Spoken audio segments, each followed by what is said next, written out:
స్వామి ఇక్కడ దొంగ ఓట్లు ఉన్నాయి ఓపెన్గా కుల్లంగా చూపించిన నేను. సరే, ముచ్చటైన విషయం ఏంటంటే నేను ఒక ఆమెని ఇట్లా బుర్కాయ ఎత్తినా అన్నారు కదా.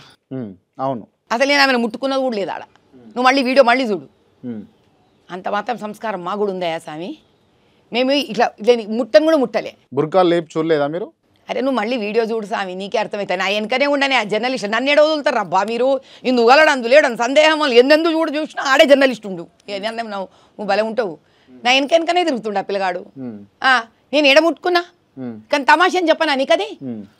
ఆ నంబర్ నువ్వు బయట ఇది ఆ ఓటర్ ఐడి అది ఫ్రాడ్ అని చెప్పి నేను సబ్మిట్ చేసిన లిస్ట్లో ఉంది. అది ఇక ఇంతకన్నా ఏం అన్యాయం కావాలో చెప్పు నువ్వు నాకు.